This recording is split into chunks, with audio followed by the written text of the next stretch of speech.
Doutrina e Planejamento da FAB, Capítulo 2, Poder Aeroespacial, Tópico 2.1, A Guerra Aérea, Contextualização Histórica. Este tópico tem o capítulo 3.1 do volume 1 da DB-FAB EMAER 2020 como base textual, com adaptações para a adequação do conteúdo. Historicamente, foi um padre brasileiro, Bartolomeu de Gusmão, quem pela primeira vez acendeu um aeróstato utilizando ar quente em 1709, como princípio de sustentação.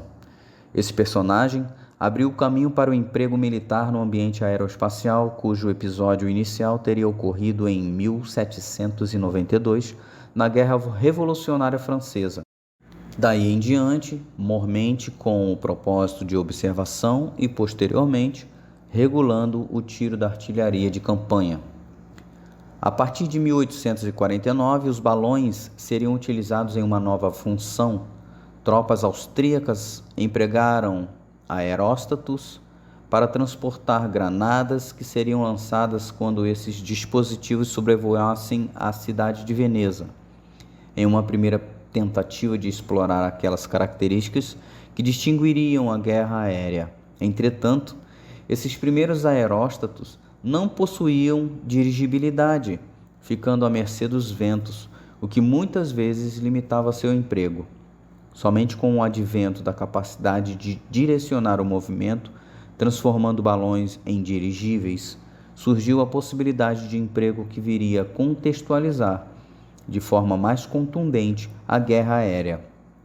Novamente, um brasileiro, Alberto Santos Dumont, se distinguiria nessa empreitada, quando em 1901 e 1906 conquistou respectivamente a dirigibilidade nos balões e ascendeu de forma controlada e autônoma em uma aeronave mais pesada que o ar.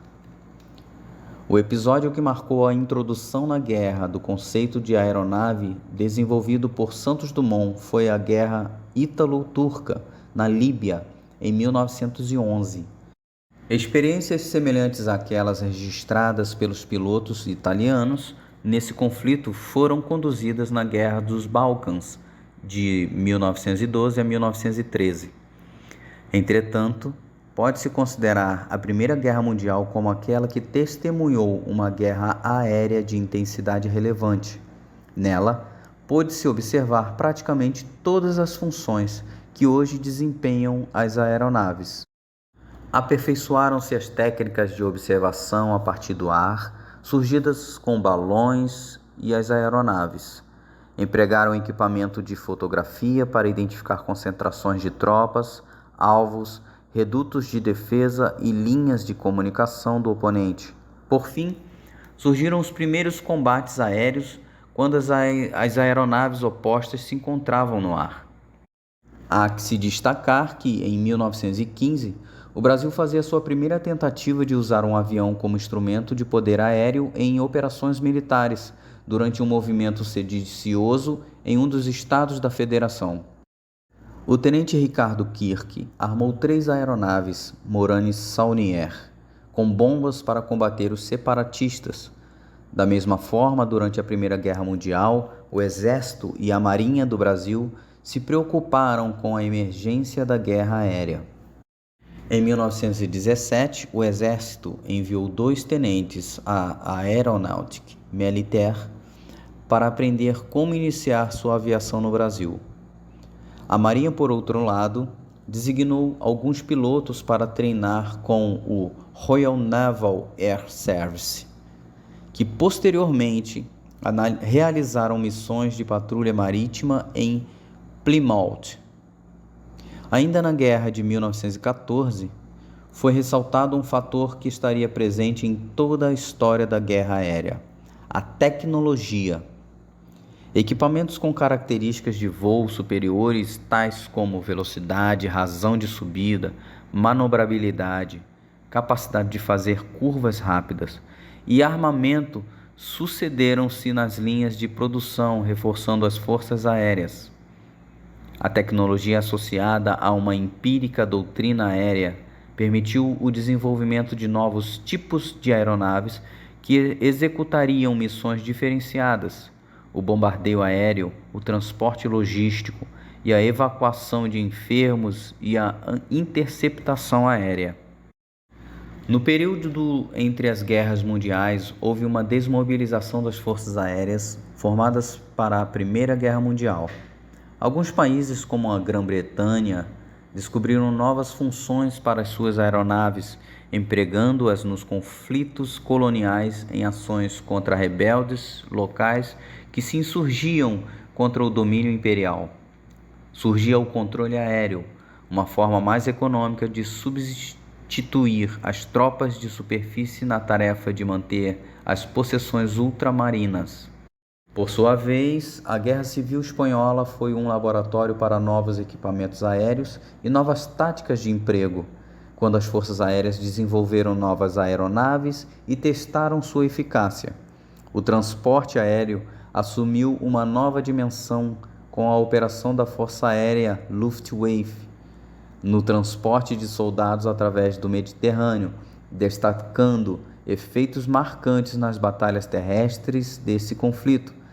Nessa mesma guerra, desenvolveram-se técnicas e táticas de apoio aéreo aproximado, permitindo uma ampliação da cooperação entre a Força Aérea e a Força Terrestre, por meio de planejamento conjunto e aperfeiçoamento das comunicações. Com a eclosão da Segunda Guerra Mundial, a guerra aérea adquiriu uma significativa maturidade, pois, a partir de então, não era mais possível se pensar em guerra sem a participação das aeronaves. Na Europa, a aviação alemã resgatou a mobilidade perdida no conflito anterior por meio das invasões na Polônia, França e União Soviética, quando surgiu um novo conceito de emprego, a Guerra Relâmpago ou Blitzkrieg. Posteriormente, em resposta à campanha de bombardeio estratégico conduzida pela Grã-Bretanha e pelos Estados Unidos contra a Alemanha, significou um desgaste considerável na Luftwaffe e na economia alemã. Depois da Normandia, a sincronização das ações aéreas com o avanço terrestre foi fundamental na derrota alemã, não somente do lado ocidental, mas também quando se observava a campanha soviética de reconquista dos territórios invadidos. No Atlântico, a campanha antissubmarino e de patrulhamento marítimo permitiu que os comboios navais entregassem os suprimentos e as tropas necessárias para a continuidade da guerra. No Pacífico, as batalhas navais mudaram sua configuração, pois os navios não mais combatiam entre si como no passado.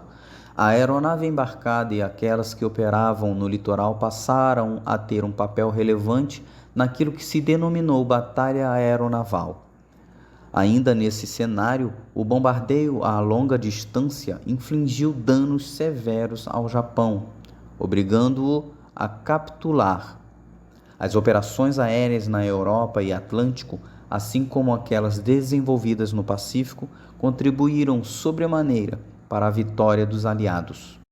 A participação do Brasil na guerra aérea desse conflito iniciou-se com a criação da Força Aérea Brasileira em 1941.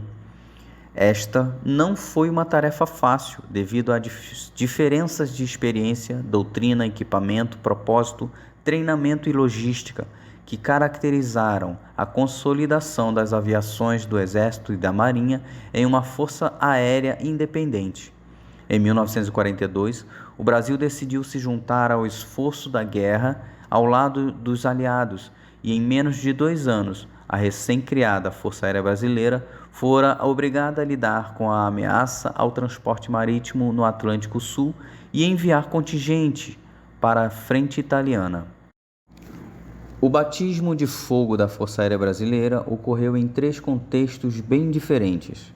Na participação do primeiro grupo de aviação de caça, o Senta-Pua, na atuação da primeira esquadrilha de ligação e observação, olho neles, e na caça aos submarinos italianos e alemães ao longo do litoral brasileiro, conduzida pelas aeronaves de patrulha marítima.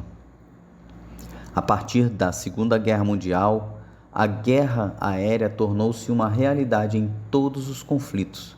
As aeronaves assumiriam um papel de independência nos combates, mas também seriam integradas às operações de superfície, seja cooperando com o exército ou tripulando as embarcações nos navios aeródromo.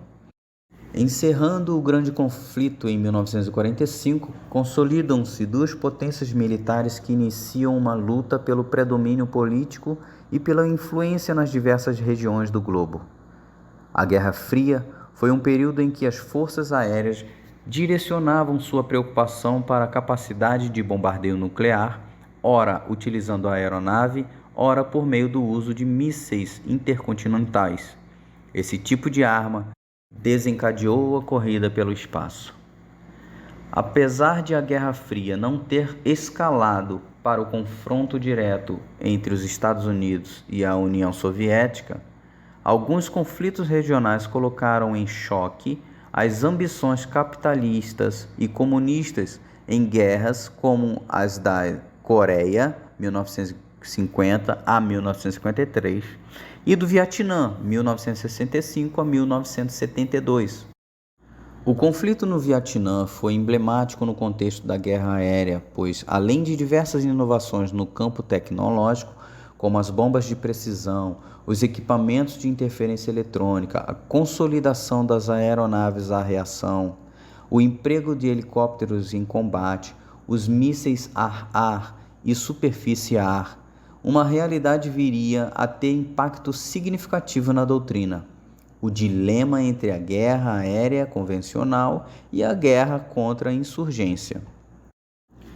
No Oriente Médio, a criação do Estado de Israel desencadeou uma série de conflitos entre os judeus e os árabes, sendo o mais marcante deles a Guerra dos 6 Dias, na qual, em 1967, testemunhou-se uma das ações mais espetaculares do poder aéreo, a Operação Moked, na qual a Força Aérea Israelense atacou bases aéreas e aeródromos egípcios, praticamente destruindo a Força Aérea Egípcia no solo. Nessa operação foram fundamentais o trabalho de inteligência e treinamento e a doutrina de que se valeram os israelenses para obter uma vitória decisiva. O ano de 1982 trouxe a guerra aérea para o continente sul-americano, quando argentinos e britânicos lutaram na Guerra das Falklands, Malvinas, 1982, considerada do ponto de vista da guerra aérea uma guerra aeronaval. A guerra demonstrou a importância da projeção de poder, as limitações do emprego naval sem a devida proteção aérea e a diferença tecnológica em termos de equipamento e de processo de planejamento e condução de operações militares. Nos anos de 1990, foi a Guerra do Golfo, 1991, o evento mais marcante, que pode ser reconhecida como o apogeu da guerra aérea, tanto na Operação Desert Shield quanto na Desert Storm. A aviação da coalizão desempenhou um papel fundamental para o seu sucesso. Nesse conflito, inúmeros fatores mereceram destaque, como o esforço logístico de transporte aéreo de tropas e suprimentos para a campanha militar. Pela primeira vez, os Estados Unidos requisitaram aviões comerciais para o transporte de tropa para o teatro de operações. Nessa guerra, a responsabilidade pelo planejamento e condução das operações aéreas foi centralizado em um comandante único, o que representou uma grande conquista no conceito de operação conjunta e combinada, fator não observado no Vietnã. Nos primeiros dias da campanha, o foco foi a desestruturação da capacidade de comando e controle iraquiana, inclusive com a tentativa de decapitação da sua liderança. A fase de superioridade aérea eliminou a força aérea iraquiana destruída em solo. Obtido o domínio do ar, o esforço voltou-se para a destruição das forças blindadas, artilharia de campanha e concentrações da Guarda Republicana Iraquiana. Concluída essa fase, a guerra terrestre desenvolveu-se em curto espaço de tempo no qual foram alcançados os objetivos políticos da coalizão, cuja superioridade tecnológica, doutrina e treinamento foram decisivos nos combates. Outro fator importante foi a presença das capacidades espaciais como fator multiplicador da força. Alguns teóricos chegaram a afirmar que essa teria sido a primeira guerra espacial da história, pois o domínio espacial se justapunha ao domínio aéreo e, a partir daquele momento, fazia sentido a definição de ambiente aeroespacial. Na esteira de sucesso de 1991, a guerra aeroespacial seria observada entre 1992 e 1995 na Bósnia, Operação Deliberate Force, em Kosovo, entre 1998 e 1999, Operação Allied Force, no Afeganistão a partir de 2001, Operação Enduring Freedom, e no Iraque, em 2003, Operação Iraq Freedom. Nesses conflitos, pode-se observar em maior ou menor intensidade a negação do uso do espaço aéreo, o ataque em larga escala aos alvos terrestres, bombardeio às estruturas de importância estratégica, guerra contra insurgentes, utilização de forças especiais e guias aéreos avançados, aeronaves não tripuladas, apoio de fogo às forças de superfície e a imensa superioridade tecnológica americana, em especial aquela decorrente do uso de sistemas de navegação e comunicação a partir do espaço exterior. No presente momento, apesar do foco que se tem dado aos conflitos ditos de baixa intensidade decorrente das experiências recentes, cuja natureza de emprego é caracterizada pelo combate na forma de guerrilha contra a insurgência ou contra o terrorismo, observa-se, em face das características geopolíticas, um retorno à discussão da guerra convencional, em especial no contexto das grandes operações militares entre pares. A ascensão de novas potências globais que venham a contestar a predominância unipolar dos Estados Unidos ressuscita, no debate da guerra aérea, o caráter primordial na luta pelo controle do ar. Nesse ponto, surge a necessidade de se repensar a discussão teórica sobre poder aéreo, fruto dessa evolução da história da guerra e da guerra aérea. Tópico 2.2 Teorias do poder aéreo e do poder aeroespacial. Este tópico tem o capítulo 3.2 e 3.3, volume 1 da DBFAB EMAER 2020, com base textual, com adaptações para a adequação do conteúdo. A guerra aeroespacial é travada em uma dimensão possuidora de características próprias, que seriam distintivas das operações na superfície. Contudo, o reconhecimento dessa realidade não foi obtido apenas de forma empírica. Para dar consistência a esse novo domínio da guerra, foram necessárias formulações teóricas que sustentassem o conceito de emprego de aeronaves em combate, surgindo a teoria do poder aéreo. A teoria, irmanada com a observação da experiência histórica, forma a essência de uma doutrina. A experiência é adquirida por meio da prática, a guerra em si, das simulações, treinamentos, jogos de guerra, estudos históricos, ou pela troca de conhecimentos, parcerias internacionais ou observação da experiência alheia. No que tange à teoria, trata-se de um produto de pessoas e, às vezes, escolas, centros de desenvolvimento, think tanks, que antecipam preposições normalmente à luz de pesquisas e hipóteses, transformando-as em base sistemática de análise em determinado campo de conhecimento. Em verdade, a teoria do poder aéreo, face à crescente presença e importância da arma aérea no campo de batalha, tem progressivamente ampliado seu escopo.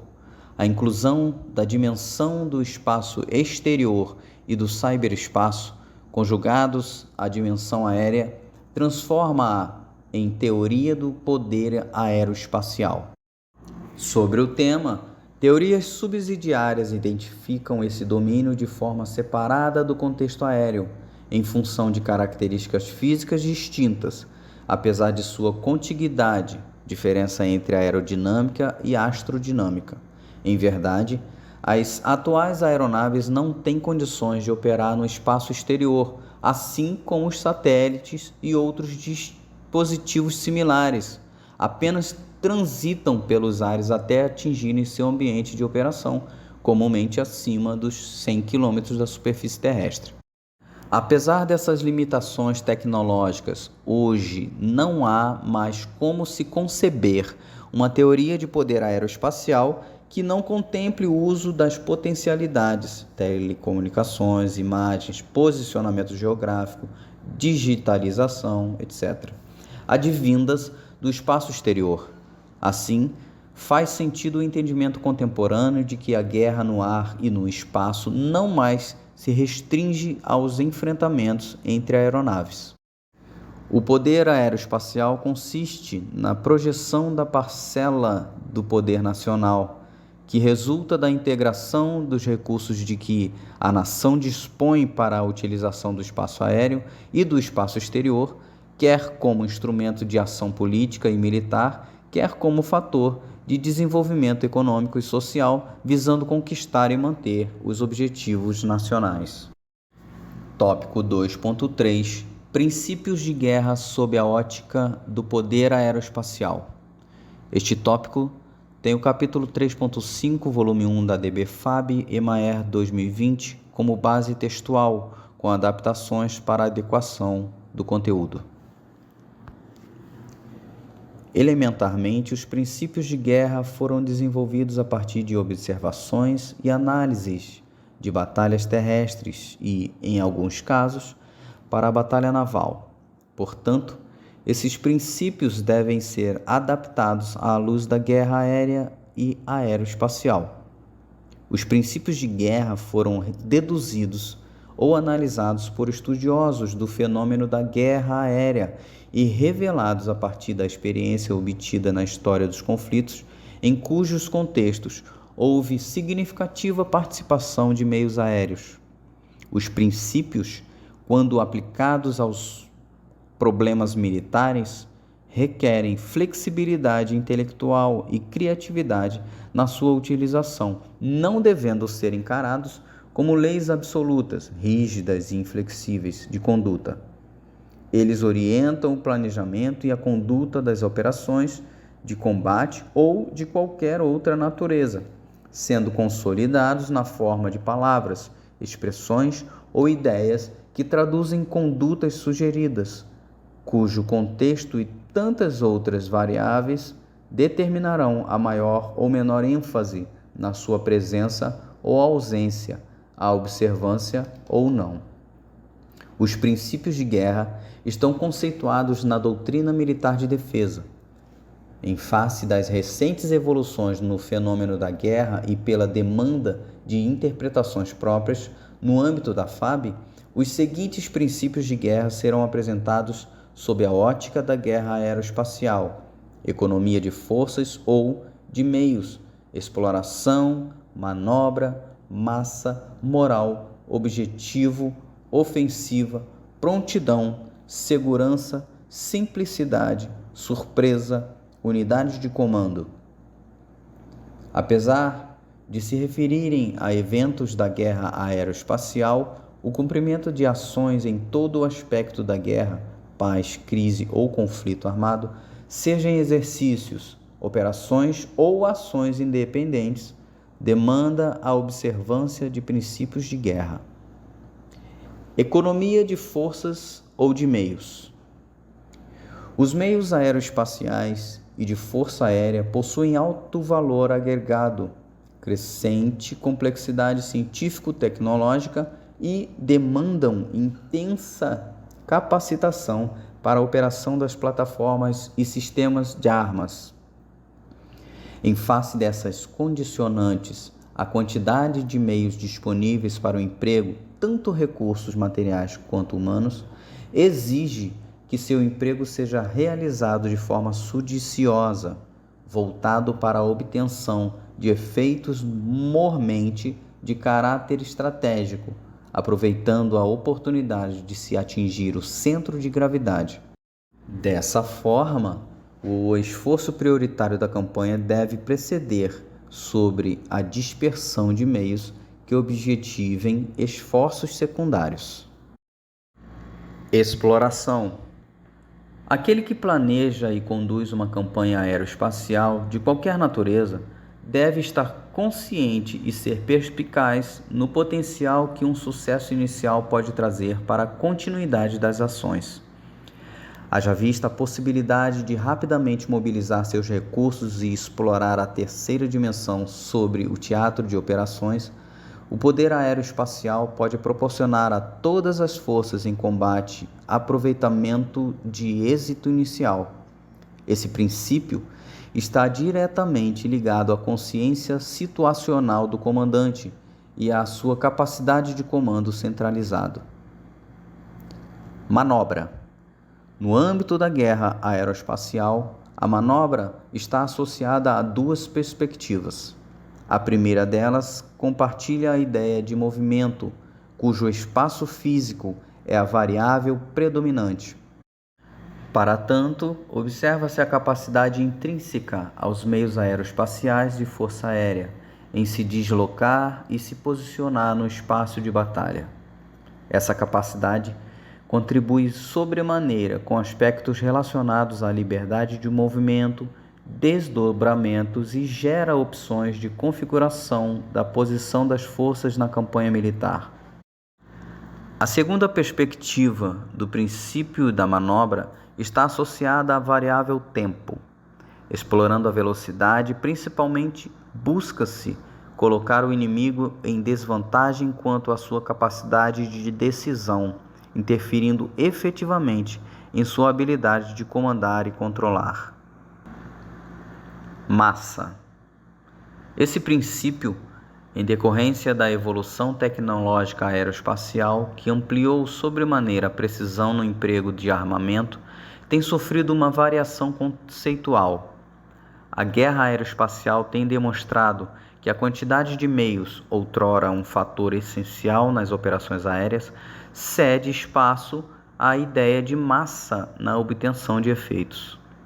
Obviamente que é desejável ser superior ao inimigo em termos de quantidade, porém, o conceito de massa atualmente não significa essencialmente maior número, tampouco maior concentração de meios em pontos decisivos.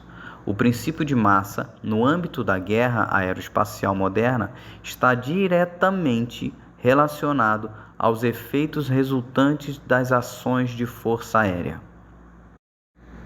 Moral.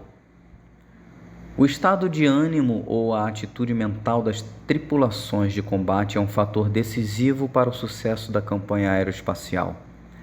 A história demonstra que forças aéreas motivadas e imbuídas no espírito de corpo podem obter sucessos significativos contra inimigos cujas aeronaves sejam de maior valor quantitativo e mesmo qualitativo. A manutenção do moral na guerra é alcançada por uma boa liderança, senso de disciplina consciente, preocupação com o bem-estar da tropa e uma clareza nos propósitos da missão. Importante destacar também o efeito positivo que as aeronaves obtêm sobre o moral das forças amigas, que se sentem protegidas, e negativo sobre as forças inimigas que se veem fustigadas pelas ações aéreas. Objetivo. Princípio mestre na guerra aeroespacial, o estabelecimento de objetivos de guerra provê foco para a atuação do poder aeroespacial. Preservadas as características de clareza e coerência, sempre com foco prioritário de atuação de forma estratégica, a ideia-chave é a perseverança no objetivo. Muitos são os exemplos históricos nos quais mudanças precipitadas no objetivo levaram ao fracasso. A questão que se impõe, portanto, é o julgamento criterioso, levando-se em conta todas as variáveis da pertinência da manutenção do objetivo ou da necessidade de alterá-lo. Ofensiva. Os principais teóricos do poder aeroespacial consideram que esse é um princípio de especial atenção, igualando-o em importância ao princípio do objetivo. A ofensiva deve estar na gênese de toda campanha aeroespacial. Por meio da obtenção da iniciativa das ações, a ofensiva obriga o oponente a reagir, ao invés de agir. Assim, obtém-se uma vantagem valiosa sobre o ciclo de decisão do adversário, impondo-se o ritmo desejado. Prontidão. Outro princípio de elevada importância para o poder aeroespacial, a prontidão significa estar em condições de colocar em prática todas as capacidades demandadas em uma guerra aeroespacial. Dessa forma, demandam ações desde o tempo de paz que exigem planejamento e treinamento, de forma que não haja solução de continuidade nos momentos de conflito. Na campanha aeroespacial em si, a prontidão se revela na forma de atendimento premente às demandas dos níveis operacional e estratégico, essencialmente voltadas ao cumprimento de objetivos das fases da campanha conjunta. Segurança consiste na preservação da capacidade de combate do poder aeroespacial. Envolve medidas que reduzam vulnerabilidades, assegurem a disponibilidade dos meios aeroespaciais, mantenham a habilidade em exercer as funções de comando e controle e, em última instância, conservem o potencial de infligir efeitos estratégicos e nos centros de gravidade do adversário. Simplicidade.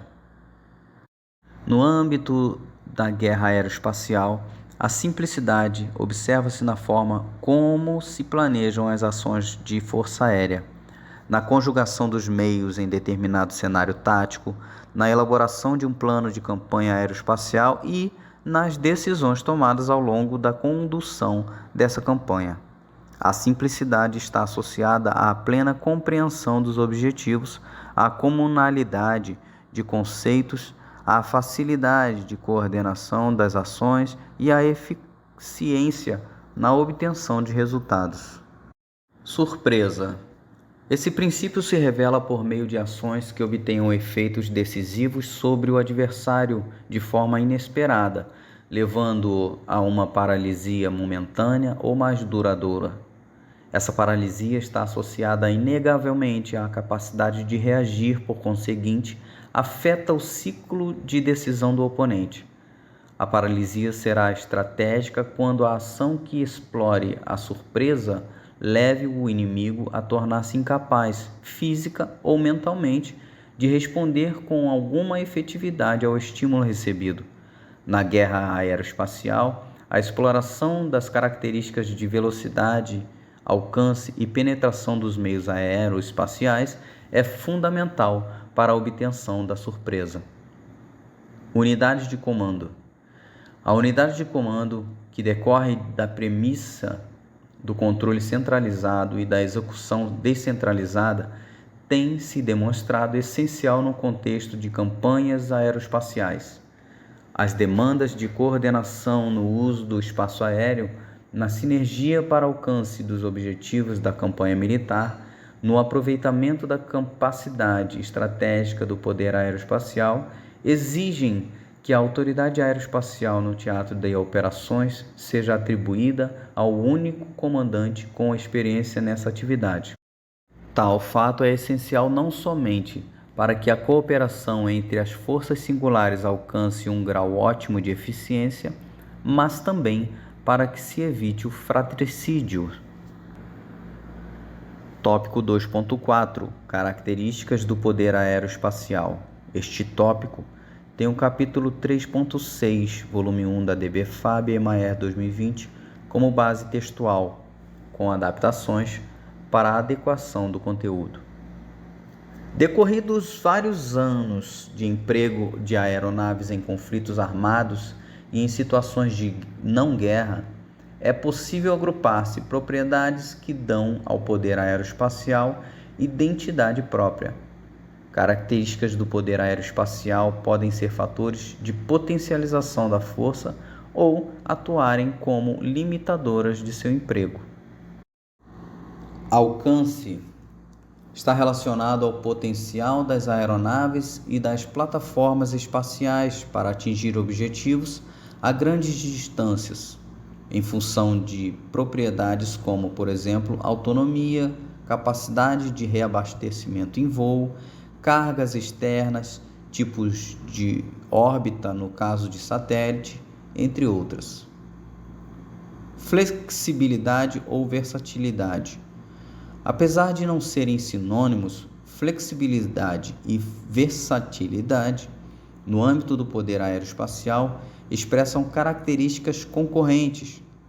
Em ambas estão implícitas as ideias síntese de maleabilidade, rapidez e facilidade nos movimentos, mutabilidade e mudança. Os meios aeroespaciais podem assumir funções distintas de forma rápida, cujos impactos podem variar desde o nível tático até o nível político. Um mesmo meio pode variar de destino ou alvo em voo, pode gerar efeitos cinéticos ou não e cumprir distintas ações de força aérea. Mobilidade resulta da habilidade do pessoal, das aeronaves, dos armamentos, dos equipamentos e dos sistemas de força aérea para, de imediato, desdobrarem-se de um aeródromo para outro, operando com igual ou maior efetividade. Penetração. Característica que provém da capacidade que as aeronaves e as plataformas espaciais possuem para adentrar o território do oponente, a despeito das defesas inimigas ou dos obstáculos naturais. Perspectiva.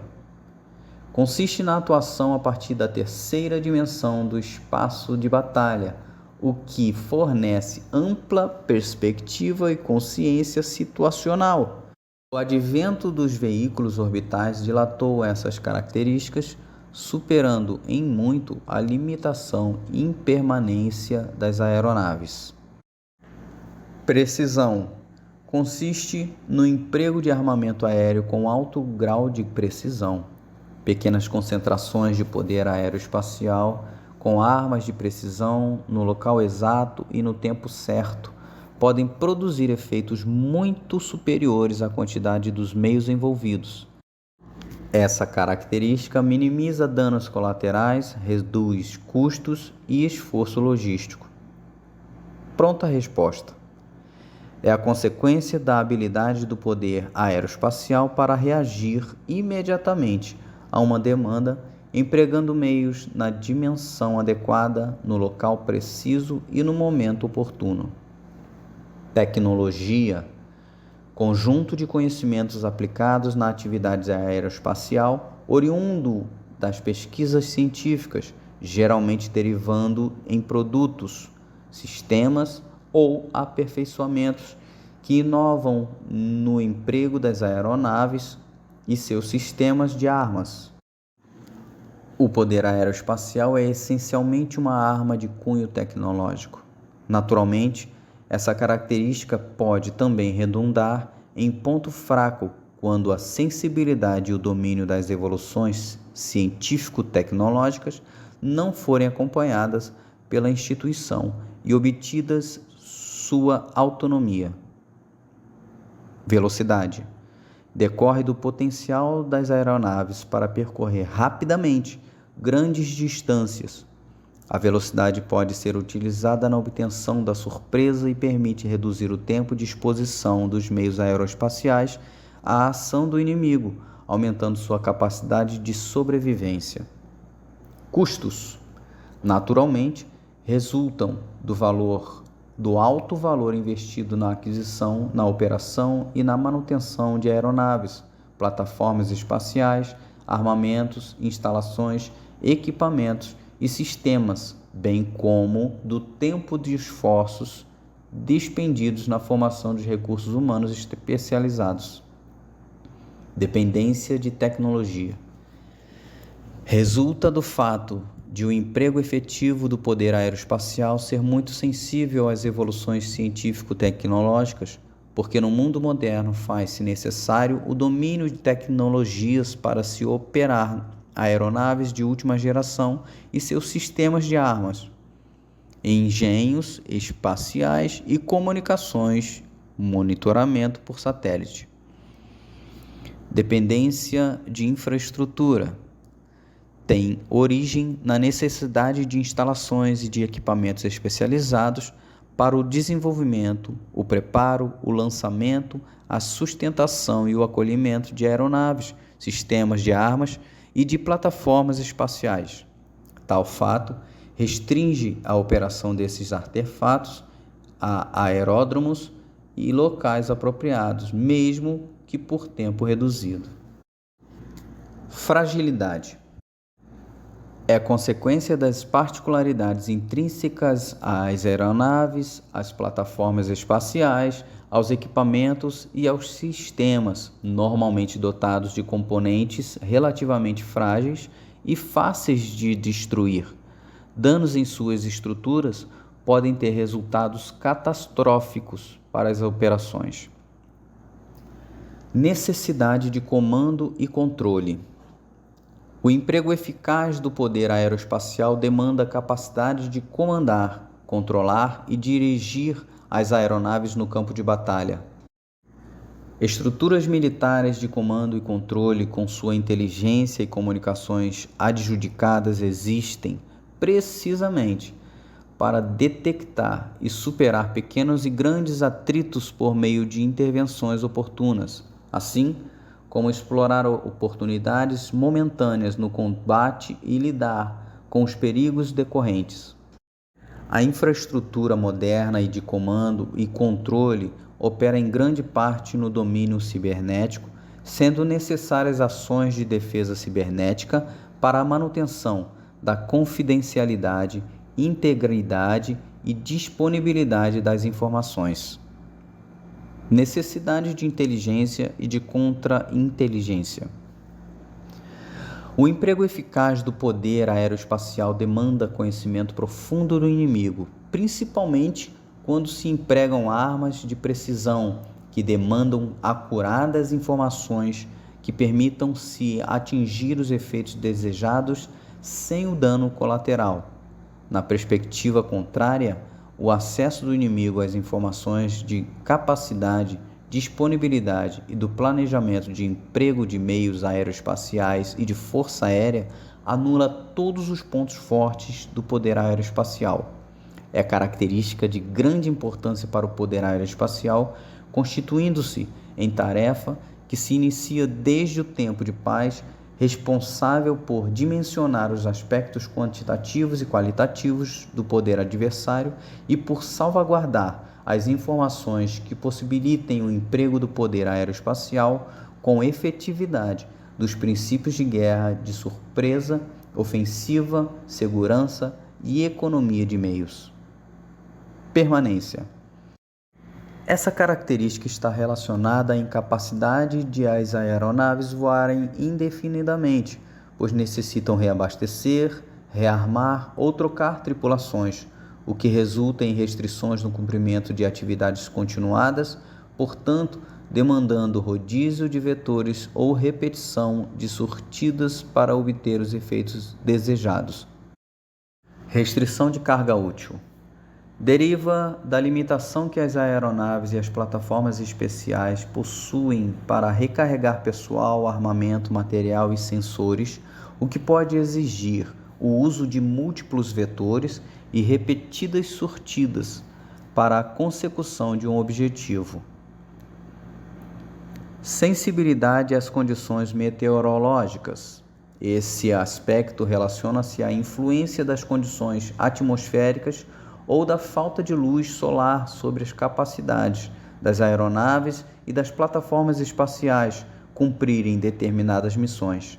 sistemas e sensores que permitem operar em condições ambientais adversas e tripulações devidamente treinadas diminuem a incerteza dos efeitos das condições meteorológicas na realização das operações aéreas e espaciais, mas não as eliminam. Tópico 2.5. A dissuasão. Este tópico tem o capítulo 4.1 da DCA 1145-EMAER 2018, que dispõe sobre a concepção estratégica da FAB como base textual, com adaptações para a adequação do conteúdo. Na esfera internacional, o Brasil atua em conformidade com os princípios listados no artigo 4º da Constituição Federal, dentre eles a defesa da paz e a solução pacífica dos conflitos. A política externa brasileira considera o diálogo e a cooperação internacionais como instrumentos essenciais para a superação de obstáculos e para a aproximação e o fortalecimento da confiança entre os Estados.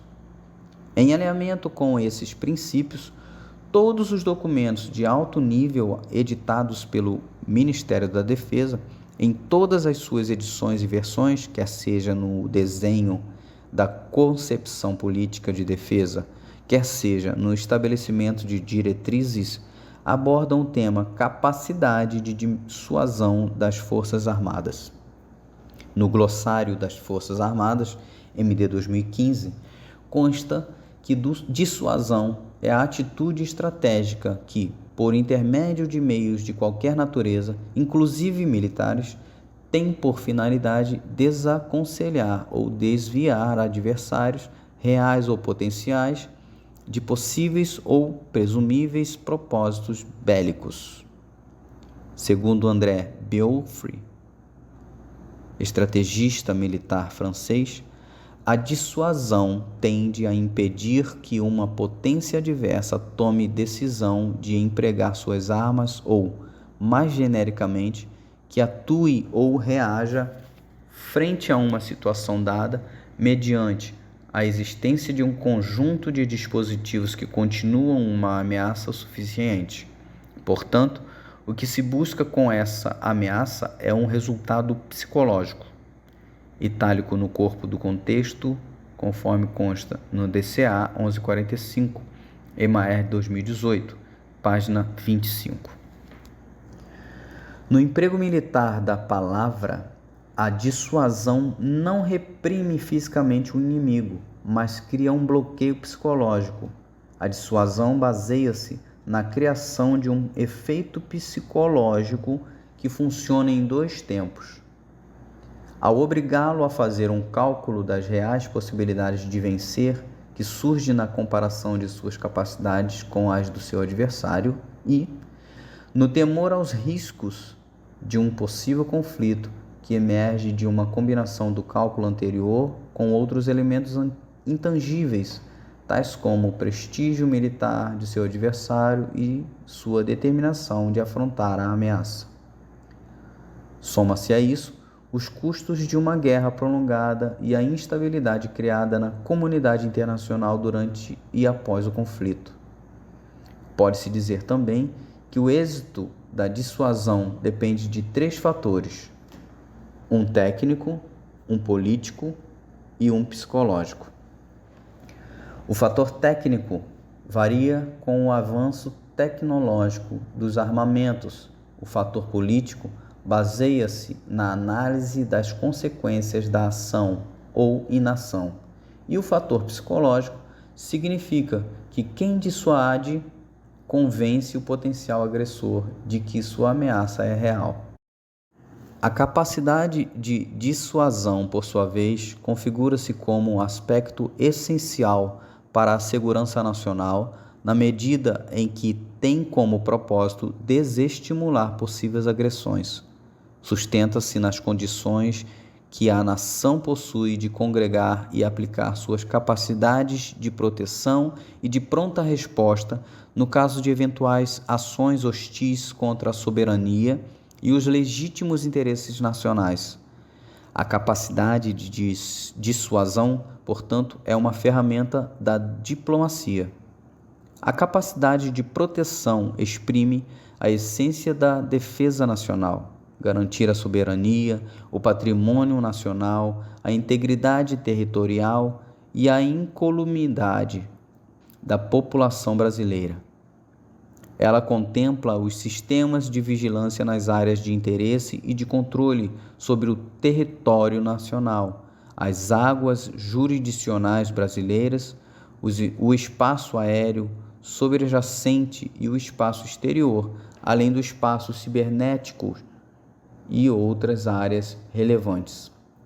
Por sua vez, a capacidade de pronta resposta visa prevenir o agravamento de uma situação de crise ou a encerrar de forma célere uma contenda já deflagrada, evitando o engajamento do país em um conflito armado prolongado. Quanto maior for o reconhecimento internacional da capacidade de pronta resposta de um país, mais expressiva será a dissuasão gerada. Dessa forma, a contribuição da Força Aérea Brasileira para a consolidação da capacidade de dissuasão das Forças Armadas concentra-se no fortalecimento de suas capacidades de proteção e de pronta resposta. Tópico 2.6 Poder Aeroespacial Brasileiro e seus elementos. Este tópico tem o capítulo 4.2 da DBFAB-EMAER 2012 como base textual, com adaptações para a adequação do conteúdo. O poder aeroespacial brasileiro é a projeção do poder nacional resultante da integração dos recursos de que a nação dispõe para a utilização do espaço aéreo e do espaço exterior, quer como instrumento de ação política e militar, quer como fator de desenvolvimento econômico e social, visando conquistar e manter os objetivos nacionais. Os elementos que constituem o poder aeroespacial brasileiro são um conjunto de recursos que são disponibilizados pelo país: a Força Aérea Brasileira, a aviação civil, a infraestrutura aeroespacial, a indústria aeroespacial e de defesa, o complexo científico-tecnológico aeroespacial e os recursos humanos especializados em atividades relacionadas ao emprego aeroespacial. Para seu melhor entendimento, na sequência, segue uma breve descrição desses elementos. Força Aérea Brasileira é o conjunto de organizações, instalações, recursos humanos e materiais empenhados no cumprimento da missão militar atribuído à aeronáutica e que compõe o esforço principal da defesa nacional no campo militar aeroespacial. Aviação Civil é o conjunto das empresas de transporte aéreo regular e não regular, das empresas de serviços aéreos especializados e dos meios da aviação desportiva e da aviação privada do Brasil. A aviação civil é fundamental para o desenvolvimento econômico e social do país e representa uma importante fonte de recursos humanos e materiais que podem ser mobilizados em casos de crises ou de conflitos armados para atender às necessidades complementares da aeronáutica. Infraestrutura aeroespacial é o conjunto de instalações e serviços militares e civis que proporciona o apoio necessário às atividades aeronáuticas e espaciais do país. Essa infraestrutura é essencial para promover o controle e a vigilância do espaço aéreo, a segurança da navegação aérea e a operação segura e eficiente da aviação no espaço aéreo brasileiro. Ademais, o conjunto de aeródromos civis somado à infraestrutura aeronáutica militar aumenta a mobilidade dos meios da Força Aérea, à medida que permite seu emprego nas diversas regiões do país. A figura 4 mostra uma imagem do Centro de Lançamento de Alcântara, CLA, a segunda base de lançamento de foguetes da Força Aérea Brasileira. Esta consiste de uma estrutura aeroespacial. Infraestrutura aeroespacial, Centro de Lançamento Alcântara. Indústria aeroespacial e de defesa é o conjunto das empresas do Parque Industrial Brasileiro que oferece produtos e serviços aos setores aeronáutico, espacial e de defesa. Trata-se de um importante instrumento de soberania à medida que possibilita a progressiva nacionalização de equipamentos e de serviços requeridos pela aeronáutica, objetivando reduzir a dependência externa. Complexo científico-tecnológico aeroespacial é o conjunto das organizações brasileiras que executa atividades de pesquisa e desenvolvimento nos setores aeronáutico e espacial e realiza formação e aperfeiçoamento de recursos humanos para o poder aeroespacial. Tais atividades são essenciais para que o país amplie sua soberania no campo científico-tecnológico aeroespacial e domine as tecnologias requeridas pela aeronáutica com vistas ao cumprimento da sua destinação constitucional e suas atribuições subsidiárias. Recursos humanos especializados em atividades relacionadas ao emprego aeroespacial. São um contingente de militares e civis que desempenham atividades relacionadas ao poder aeroespacial.